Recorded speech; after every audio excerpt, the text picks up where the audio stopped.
Welcome to the Hamumu Halloween Home Horror Hoedown, the podcast where we watch scary movies so you don't have to. From award-winning to completely unknown, we take them all way too seriously. I'm your host, Mike Hummel. And I'm your host, Solange Hummel. Now, warning, we use a ghoulish number of spoilers, so watch the movies first. Second warning, we don't know anything about anything, so don't take us seriously as we take these movies seriously. It's Christmas in August again! Only this time you're probably hearing it in September. Exactly. Yeah, why do we keep watching Christmas movies in the middle of summer? I don't know the answer to that. Perhaps it's because it's been 1,000 degrees here for so long that the idea of cold now feels like an unreal concept. It's like a creepy otherworldly dimension we don't understand. It's yes. a horror movie. I think about cold the same way I think about like outer space. I know it exists, but I have no idea what it's actually like anymore. I heard that it smells like... pumpkin spice? No. Space smells like... I thought you were talking about the cold. No, cold does smell like pumpkin spice. Good point. No, space. I have heard that space smells like...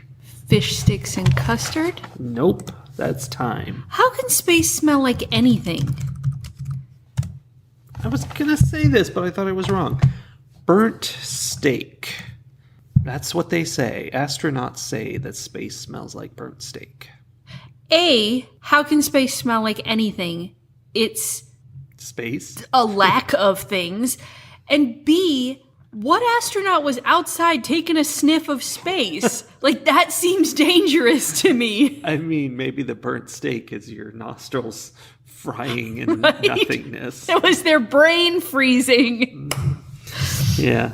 They're like, wait, I have one last thing to tell you. It smells like burnt steak out here. That's what happened.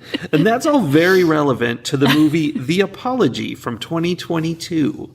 A Christmas movie.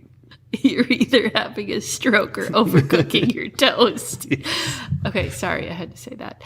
The Apology. Was this the movie you thought we were going to get? Did you know what this movie was when you picked it? I knew that it was somebody wanting to give an apology when they were like trapped together. And that's about all I knew. So you didn't know what The Apology was about? No. Interesting. Okay. I had no idea what this movie was going to be when it started. I kept picturing that, I think it's Jason Bateman movie. I think it might be called The Gift or something like that. It's where he's a creepy neighbor and he brings over a present for his new neighbor or something. And he's real creepy and he ends up, I don't know what he does, but he's a bad guy. The Gift, Jason Bateman, 2015. I have seen that. It's a thriller mystery. That's not a horror movie. Good point. This movie is a thriller, not a horror movie. The Apology. Agreed. And that's kind of where I was going with asking about the movie, because this was not a horror movie in my mind. It was not. It was an enjoyable movie. Like, it was the kind of movie I like, where there's, lots of scary drama, but it wasn't horror. I believe multiple of my scary horror sources were pointing me towards this movie, and they never mentioned, but watch out because it's not horror. Yeah, but weird. So it's Christmas. Darlene is getting ready to have company over. The thing you need to know about Darlene is that her daughter has been missing for 20 years. Mm-hmm. And the other thing you need to know about Darlene is that she was an alcoholic before her daughter went missing, and she has been sober for like 19 years. Yeah. Doorbell rings. It's Jack. Oh, it's Jack. Things you need to know about Jack. Jack used to be married to Darlene's sister. Jack and Darlene had definitely an emotional affair, and then they did have like a one-night stand physical affair, I think. Something like that. Also, Jack has been MIA not the same way as the daughter, but like just left and hasn't been in contact for the last 19 years. Mm-hmm. Surprise, he shows up and has some cockamamie story about how he misses everyone and he just wants to be friends again and like be part of the family. At one point, she calls him ex-family, and he's like, "What? Just because I divorced your sister, now I'm no longer part of the family?" And I'm like, "Dude, that's kind of the definition of divorce." I mean, sometimes you cling on to people when they are not terrible. Absolutely. I know there are plenty of situations where that's not the case, but if you cheat on the sister, divorce the sister, and then disappear for 19 years, I sort of feel like you have made yourself not part of the family. Seems like right? it. Yeah. Like he hasn't seen his own kids even, I think is what was said. So anyway, Jack shows up, has this thing about how he wants to become part of the family again. From the first moment, I was ready to throw Jack in a hole. That's so common for you. Do you need help? Do you need psychoplasmic therapy? So that you can have an army of little rage monsters. Are you afraid around. I'll create rage babies? Yes. You know, here's the thing. It is common, but it's common because there are a lot of movies out there with beanbag guys doing really inappropriate, nasty things. And I think in this movie, the foreshadowing that Jack was a beanbag of epic proportions, content warning, this discussion is going to contain a lot of references to sexual assault and the murder of a child. So if that's not your thing, you may want to skip this episode. In this movie, I think the foreshadowing that Jack was a beanbag and had done horrible things was a little too strong at the beginning. Like he came in and I right away was like, oh, as soon as they said he hadn't been around for 19 years, I was like, oh, well, he murdered her. Yeah, there's 20. She's Clearly. been gone 20 years. He hasn't been around 19 years. Yeah, I mean, obviously he was the guy. Like he did it. Case closed. Shoot him in the face. Let's move on. And I don't think we were supposed to think it was that on the nose because Darlene, like, didn't clue into that until much, much later when he basically had already said as much out loud. Yeah, he hadn't actually said it, but he had made it clear. I mean, it had gotten to the point where he was like, okay, well then I have to tell you something. After they'd been talking about her daughter being missing and all of that, and like, he was asking all kinds of creepy questions like, what would you want to know from the person who took your daughter? And I'm like, dude, you're not being sneaky right now. But sneaky enough for her, though. I guess, because it wasn't until he was like, well, I have to tell you something. And she was like, oh? And then he goes, it's about Sally. And that's the point where she goes, oh, wait, what? After he took the knife out of her hand and moved the knife block up on top of the fridge. Right. She was not picking up on a lot of clues. Yeah. For sure. What did you think that it was too heavy-handed like that? Or was I just being like overly suspicious of the middle-aged white guy? I think it was obvious, but I can also respect that Darlene is coming from, a extended family situation where this guy was part of the family, and I'm sure he was around during all the freaking out about this girl being missing, and he was supportive. And she was kind of like, I don't know, not in love with him, but she definitely had an attraction to him. Like she cheated with him. Yeah. I think for her, there's plenty of reason. Like you would think there's no way, not somebody from my family, even though statistically that's the answer. Right? How the cops were like, it probably wasn't the dude who moved away immediately after this happened. I mean, he probably moved after all the investigating. Probably. Actually, they kind of talked about that because they were like, the cops asked about it, but one of his employees, like, accidentally gave him a perfect an alibi. Ironclad alibi. So, like, the cops never even considered him, which is just shoddy police work, if you ask me. Yeah. So it kind of takes like a series of turns, and I don't know, it's interesting the dynamic between these two people, because it goes from let's have a conversation about this to let's have a conversation, but knowing that you're the murderer and I'm going to have this really tense, awkward conversation where I'm finally going to find things out. Mm-hmm. To not only are you the murderer, but you've trapped me inside this house, and keep getting more and more into that kind of he's really bad. Mm-hmm. And but it also sort of pulls back from that as well, where he's like, I don't want to hurt you. I'm just going overboard to make sure this goes off without a hitch and we don't have something happen. Which I thought was one of the, like, that's one of the most interesting aspects of their relationship and of the story, of the movie, I think. Like, that's, his character is inherently not a likable character. Like, you're not at any point supposed to like this guy. I'm sure that wouldn't stop a bunch of people from taking his side in a lot of the discussion. But he is not the good guy at any point. And it is very clear that everything he's doing is manipulation, and he is the hero of his own story, or at the very least, he is the victim of his own story, right? Yes. And so, like, through the whole thing, I mean, he, to put it very bluntly, rapes and murders this teenage girl. Mm-hmm. But when he tells the story, initially, it's like, she kissed me. And then it was like, well, I kissed her, but she kissed back. Mm-hmm. And then, well, I mean, I kissed her, and I mean, I guess she didn't really kiss me back. But then we had sex. And like, he couldn't say the truth about what had happened. And it, like, he was so far away from reality. And then when you look at how he was reacting or interacting with Darlene, it was like the same thing. He was like, well, I'm not here to hurt you. Yeah. But he has zip ties in his pocket. Yeah, I don't want to have to use these zip ties. It's like, why did you even bring zip ties? Yeah.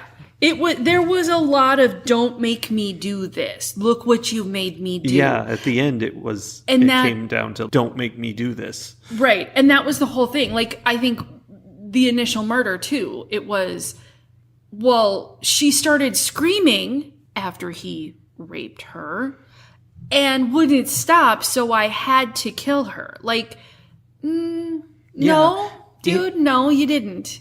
In his good version of the story, I quoted two things he said right in a row. He was like, she kissed me, and then she was screaming. Uh-huh. That immediately unravels the entire story. Uh-huh. Like, what? Right. And I think, I mean, it was on the nose, but also, like, it was interesting the way they kind of revealed his story with a little bit more. And it wasn't always like, oh, okay, well, now I'll tell you more. It was little things like that where his character didn't realize how much he was giving away because he was so wrapped up in his own perspective that he was like, it just happened. Like, he didn't have that ownership. And I don't know. I deeply admired Darlene's restraint through the entire evening as he is saying things like that, and she's not straight up murdering his face. Most of the time. Yeah. Like, she threw the hot tea in his face, and I was like, yep, had that coming. And, like, there were other times. But really, by the end, the fact that she didn't kill him, I was like, girl, you are a better person than most. Yeah. His whole thing for the entire night was not sea lioning, but it was very closely related to it. It was this idea that he's just being rational, and why are you getting so upset? All I'm doing is telling you I murdered your daughter. Right? The thing you said you wanted. Like, yes, that was the thing. Early on, he's like, what would you want? And she's like, I just want to know exactly what happened. And I was like, girl, you should not be saying that because you're about to find out all the gory details. But yeah, like, he gets it in his head that he's doing her a favor of some kind by letting her know where her daughter's body is and what happened, because those are the things she's been wanting for 20 years. And I'm like, this doesn't make you the hero, my friend. Yeah. And he definitely does have a lot of guilt and whatever, because at least by the end, his ultimate goal was to get her to kill him. Right. But because he has panic attacks. he does. He's been panicking ever since. He's had panic attacks ever since. He's just, think of the man who committed the murder and how heavily that weighs on his conscience. There was a part of that, and I don't know if this was really intended, but it felt like it was intended, how he was telling her his sob story, basically, that, oh, my life has been so hard since I murdered your daughter, it's been rough for me. And I had to leave my family. Yeah, he was trying to get sympathy from her, but it also felt, from the way they were shooting it and stuff, like we were expected to have some empathy with him and be like, well, there's some equity here. We care about them both. And I'm like, not at all. Not even the slightest. Or were we just supposed to be looking at him like, what are you even saying? Like, I mean, I don't know. It felt that way in that moment. Yeah. And there are definitely, I think that's one of those lines that I'm always looking for in movies, especially when there are terrible men doing terrible things to women. I'm always like, what's the point of this movie? Like, is this like The Brood, where women are evil and terrible and you should probably kill them before they take your children away? I don't know. Yeah. Or is it like this one? I felt like this one was much more like the character was saying these things, but the overall movie was like, this guy is off his rocker. Yeah. I think the overall movie was like feminist porn. Yes. Especially, okay, my favorite part is her best friend who lives across the street or down the street or whatever, is played by Janine Garofalo, first of all. Brilliant. I love her. But second of all, like, she, from the very beginning, we see that she's like a super supportive friend. She's there. She's like, I know this is a really hard time. Like, here's a cookie. I'm sorry it's not a beer. Like, she knows her friend and she is supporting her. She's there for her. She's going to be there, part of the Christmas celebration, all that. That's great. She goes away. All this stuff is happening. She's like, I think I heard a gunshot. Yeah. Goes and checks it out. Walks into her best friend's house. Her best friend is struggling on the bed, looking like she is killing someone. And Gretchen just comes in and she's like, all right, what are we doing? How can I help? Yeah. Like, there was not one iota of hesitation in her. She was just like, all right, what did he do? How can I help you get rid of him?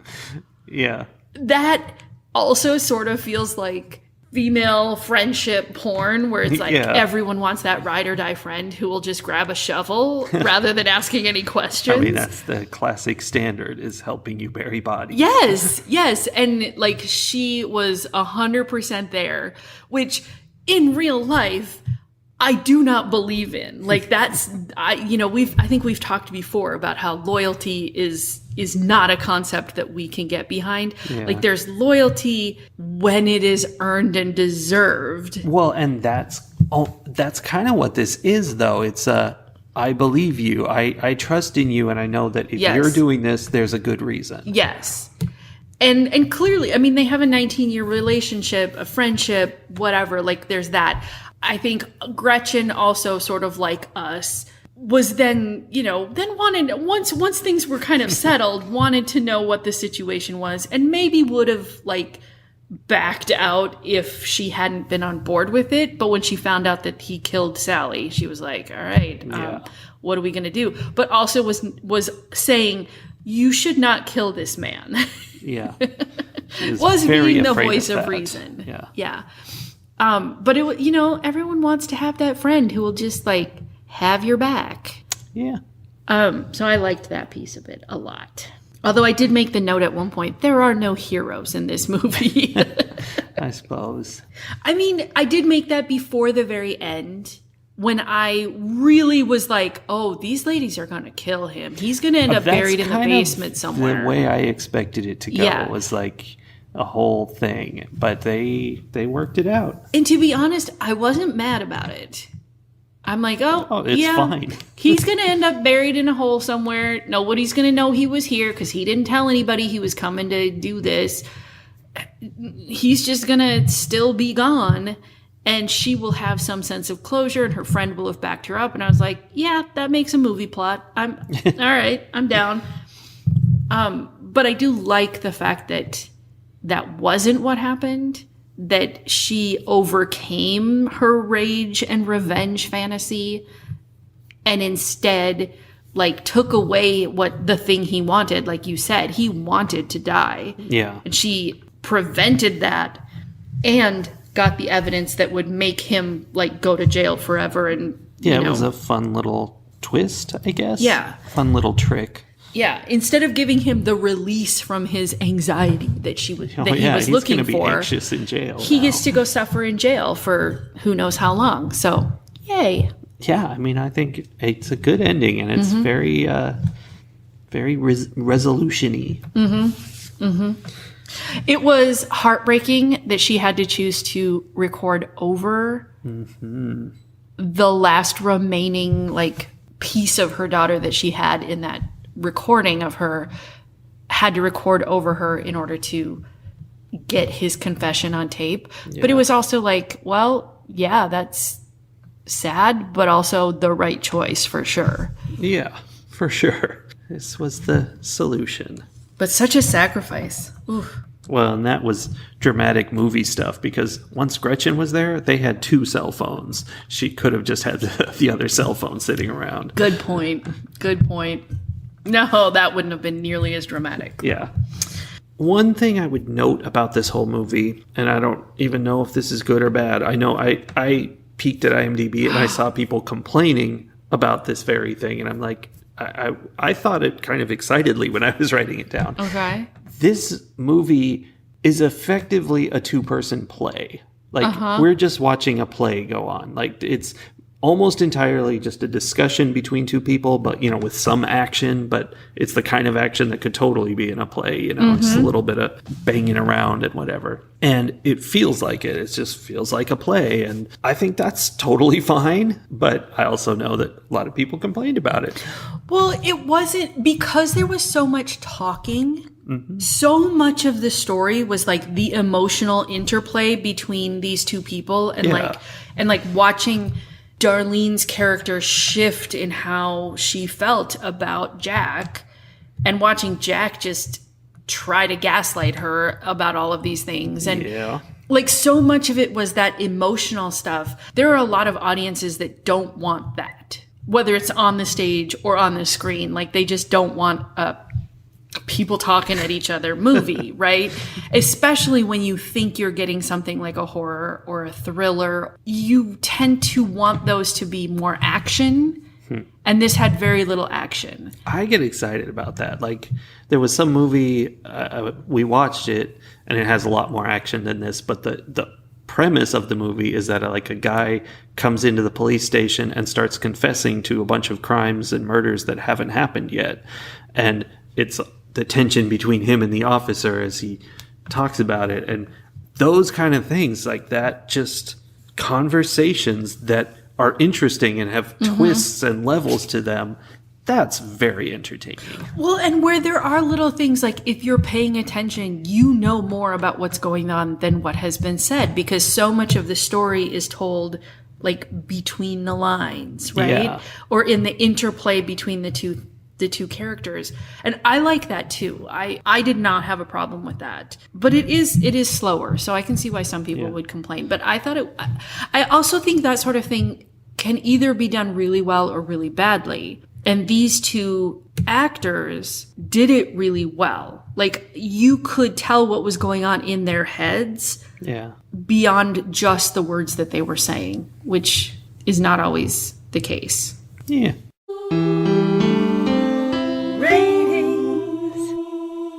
As you say, I was expecting a horror movie. I forgot to mention, we watched this on Shudder. I think it's even a Shudder original. So I don't know what's going on here. But it should have been horror and it wasn't. And that's fine. we're reviewing it anyway. I think it's worth watching because, again, it goes through a lot of small twists and turns where, like, what you think the situation is a little bit off, and you kind of go in deeper and deeper to like, whoa, wait a second. He's got the doors pinned shut. Like, this is problematic. And it gets weird and interesting. And so that was enjoyable. For me, I think this is 4 French books out of 5. It was pretty good. Okay. I will say this was not a complicated storyline. No. Like, the plot of dude kills teenager, nobody knows what happened to teenager, dude confesses, teenager's mom Yeah. is mad. Like, that was not a complicated storyline. That being said, they did it well enough that it still was an interesting storyline for those same reasons that you said. Like, even though you know all along, like, well, that wasn't the whole story. You know, you're waiting like, okay, well then what was? What's he leaving out? Yeah. What's the piece that he's holding back? And how is she going to get it out of him? You know, I think it was well done. I think for some people, they might consider this more horror than we do. There were times about halfway through, I almost disconnected from the movie because it felt so like true crime documentary to me, where I was like, this is way too accurate to things that happen. Like, this happens way more often than it should. There's nothing unrealistic about this movie. That's what was interesting, was that his reaction and his behavior was really appropriate to how somebody would be, you know, Yes. like making it all about himself. Yes. And having convinced himself that he didn't do anything wrong. Yes. And, you know, there's the thing where women are socialized to not make waves, even as situations are getting dangerous. When this guy showed up at the door, immediately, like, when I look at my notes, I can see that I pegged him as a not good guy immediately, like within the first sentences that he said. I was like, nope, this is a creepy dude. Even before he said he had been gone for 19 years, like, immediately I was like, absolutely not. We do not trust this man. And I think, and maybe this is me projecting, but I think Darlene had that same sense. Through the entire thing, she was sort of like, something about this doesn't add up. Something is off about this situation. Yeah. His car broke down. He just happens to show up on Christmas Eve. Like, there were red flags, and she was seeing them, but she was ignoring them because he was a church-going man when she knew him, because he was part of her family, because, you know, there were all these reasons that she rationalized away her initial, like, oof, something is off. If she hadn't been socialized in that way, she very well might have opened the door, heard him say the things, her brain would have said, that doesn't add up, right? And she just would have closed the door. Like, nope, this isn't happening. And there were so many times throughout, like, points in the conversation where he would say something where you're like, that's a weird thing to say. That doesn't fit here. Something is wrong. Where she should have kicked him out. She should have said, nope, you don't get to come after 19 years and destroy our Christmas celebration. No. And she never did that. And so I think, as someone who has also had to deal with that socialization and that similar position in the world, being someone that the world sees as a woman, it was uncomfortable for me at times. Yeah. Where I was like, oh, this doesn't feel entertaining. This feels scary and upsetting. Horror. Horrific, if one wants to put a word to it. That being said, it still didn't, and by the end, didn't feel like a horror movie to me. So anyway, all of that is to say, I enjoyed it, but there were parts of it that made me uncomfortable, and I am going to give it 4 French books as well, because I thought it was really well done. Okay. And I'm glad I watched it. Well, then you're going to be extra glad you watched the movie for next week, because it's so special. Is it? It's extra special. Do you know what the movie is for next week? No. I didn't think so. But it's gonna be special. It's gonna be special. So we'll see you all next week with an extra special treat that you'll never expect. Woohoo! Bye. Everybody.